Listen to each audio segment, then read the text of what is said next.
नहीं ये मैं मानता हूँ कि हिट फिल्म है और अच्छी बनी हुई है, अच्छे well written well directed film है। और तो ये इसमें राइटर डायरेक्टर का और प्रोडक्शन का बहुत बड़ा कमाल है। तो ऐसे नहीं बन जाता, ये उनकी सोच है और हमने तो अपना काम किया एज एन एक्टर, लेकिन सारा का सारा कंसेप्ट तो उन्हीं का है, कंसीव उन्होंने की है, आदित्य धर ने। और बाकी सब अपना अपना काम करते हैं फिर उसके अंदर। जब वो कैरेक्टर सुनाया गया आपको तो क्या प्रिपरेशन आपने उसके लिए कितने टाइम तक की और क्या प्रिपरेशन? देखिए प्रिपरेशन तो करनी पड़ती है, बगैर प्रिपरेशन के तो वो कहते हैं ना कि जितना इजी लगता है उतना इजी होता नहीं है। उसके पीछे एक ऐसा ही है जैसे कि विराट कोहली जब छक्का मारता है तो देखने में कितना इजी लगता है और हम बोल भी देते हैं, अरे यार ये कैसा मारा यार, ये बॉल ऐसे ऐसे नहीं मारना चाहिए था, ऐसा करना चाहिए था। लेकिन वो तो मेहनत तो करनी पड़ती है थोड़ी बहुत, और करनी भी चाहिए, तभी तो उसका रंग आपके सामने है। जनता को प्रसन्न कर रही है, असली धुरंधर जो है आप ही निकले फिल्म के क्लाइमेक्स में जो देखा गया। नहीं ये तो एक मैं धुरंधर क्या निकला, देखिए धुरंधर तो रणवीर सिंह ही है। और मैं वो इस तरह से मुझे प्लेस किया गया क्योंकि वो ऐसा ही है कि अगर अगर एक स्पाई, कोई भी स्पाई किसी देश का दूसरे देश में जाता है तो बगैर सपोर्ट के नहीं जा सकता। कई चीजें एक उसको एक सपोर्ट चाहिए होती है, और वो सपोर्ट जो इसमें दिखाया वो एकदम करेक्ट है। मतलब जो आदमी जा रहा है उसको ये भी नहीं पता कि मुझे कौन बचा रहा है। मैं यहाँ काम कर रहा हूँ, मैं आज भी बच गया, मैं कल फिर मैंने कुछ किया और मैं मरने वाला था, मैं फिर बच गया, मैं फिर बच गया। तो कोई तो बचा रहा है ना उसको, कोई तो, कहीं तो गेम कोई चल रही है। सर लंबे टाइम से एक्टिंग कर रहे हैं, लेकिन दर्शकों को रिकॉग्नाइज करने में शायद कुछ टाइम लग गया। नहीं नहीं ऐसा कुछ नहीं है। ये देखिए मैं अपना काम करता रहा और मेरे जितने भी काम हैं आज आप उठा के देख लीजिए, आज भी लोगों को याद है। और अभी भी लोग, मतलब किसी किसी काम को मेरे 30 साल हो गए, किसी को 40 साल हो गया, लेकिन वो लोगों के दिलों में बसे हुए हैं, भले वो चश्मे बदूर हो या एक दूसरे के लिए हो, या ये जो है जिंदगी, या फिर श्रीमान श्रीमती। तो ये सारे काम लोगों के दिलों में, फिल्में बहुत सारी हैं, जैसे तिरंगा है, हीरो नंबर 1 है, बहुत सारी फिल्में हैं, तो लोगों को याद है। इसलिए याद है ना कि ना कहीं कुछ ना कुछ उसमें मेहनत करके एक छाप छोड़ी थी। बेटी जी आईआईटी छोड़ के आपने इस अभिनय के क्षेत्र को अपनाया। आईआईटी में मैं नहीं गया था, आईआईटी में खाली एग्जाम देने गया था। हल किए थे? हाँ जी, 7 क्वेश्चन क्या हल कर दिए थे? हल नहीं किए थे, मुझे 7वें का ए आता था। हाँ फिर आपने उसमें 13 क्वेश्चन थे और हर एक के ABC थे, यानी कि 39 क्वेश्चन थे वो, 39 क्वेश्चन थे, तो मुझे 7वें का ए आता था। लाइफ का टर्निंग पॉइंट वहीं से? टर्निंग पॉइंट तो नहीं था, ये समझिए कि मुझे लगा कि यार ये इस चीज के लिए नहीं बना हूं। मेरे पिताजी ने मुझे कोशिश की यहाँ भेजने की और फोर्स नहीं किया। एक होता ना, एक आदमी, हमारे घर में शुरू से हमारे घर में ये नेचर है कि कोई किसी को किसी काम के लिए फोर्स नहीं करता है। अगर कोई गलत भी कर रहा है ना तो उसको हल्का सा हम लोग राह दिखाते हैं और उसको कान पकड़ के उसको ये नहीं बोलते कभी कि ऐसा मत करो।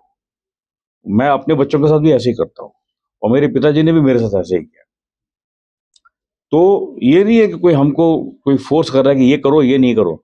आप अपनी चॉइस से काम करो, और अगर आपको लगता है कि ये आपकी चॉइस है जिसमें आप कहीं एक्सेल कर सकते हो तो उसी को करो। अभी तक आपके कॉमेडी के रोल रहे हैं, जितने सीरियल्स और एकदम धुरंधर में एकदम जमील जमाली का किरदार किस तरह से? ये तो डायरेक्टर ने सोचा, आदित्य धर ने, कि मैं इसमें कर सकता हूँ। और क्योंकि क्या है कि देखिए, अब मैं ऐसा विलन तो नहीं बन सकता कि मेरी आंख बड़ी टेढ़ी हो रही है और मेरे को गुस्सा आ रहा है और मैं लोगों को मार रहा हूँ और मरवा रहा हूँ। हाँ, मरवाया तो मैंने इसमें भी है लेकिन अलग तरीके से। बच्चा है तो मेरा बच्चा है और साथ में उसका मर्डर भी हो गया। तो वो एक अलग कहानी है। लेकिन मैं कोई फिजिकल विलन ऐसा नहीं, जैसे होते हैं विलन के, मैं लड़ भी रहा हूँ और मैं घोड़सवारी भी कर रहा हूँ और मैं एंड में कोई फिल्म के एंड में कोई चेयर्स में भी लगा हुआ हूँ ऐसा। इसके पहले साल पहले करीब आप उज्जैन आए थे एक फिल्म की शूटिंग के लिए, आलोकनाथ जी और ये सब लोग पूरी टीम आई थी जब, तो उसके बाद कभी ऐसा मौका मिला कि उज्जैन में कभी प्लान करें फिल्म के लिए, शूटिंग के लिए? अब क्यों नहीं, अगर मौका मिलेगा तो क्यों नहीं आएंगे। ये तो महाकाल की नगरी है और कितना यहाँ की गरिमा है, इस शहर की अपना एक स्थान है हमारे देश में। तो अगर मौका लगेगा तो आऊंगा, क्यों नहीं आऊंगा। सर तीसरा पार्ट इसका जल्द देखने को मिलेगा और कुछ ये तो एक लोगों की प्रेस वालों की एक क्या बोलते हैं अटकलें लगा रहे हैं आजकल ना, अटकलें लगाई जा रही हैं तो ऐसा कुछ है नहीं अभी। सर इसके पहले एक दूसरे फिल्म के दौरान आपको धमकियां वगैरह भी मिली थी? हाँ, क्योंकि वो उस समय में उसमें छोटा सा एक स्वीट विलन था और उसमें लोग बड़े पैशनेट हो गए थे। हमारी आज की ये जो ऑडियंस है इस बात को महसूस नहीं कर सकती कि वो फिल्म कितनी बड़ी हिट थी। एक दूसरे के लिए 4-5 साल पूरे इंडिया में हर थिएटर पे ऑल शोज फुल, 4-5 साल, सोचिए कितनी बड़ी हिट थी। लेकिन उस समय टिकट भी थी वो जो थी वो 3.5 रुपए की थी। महाकाल की नगरी में है आप और धुरंधर टेपा सम्मेलन भी आयोजित होने वाला है, क्या करें? नहीं, मैं बहुत अपने आप को खुशनसीब समझता हूँ कि महाकाल की नगरी में मुझे आने का मौका मिला।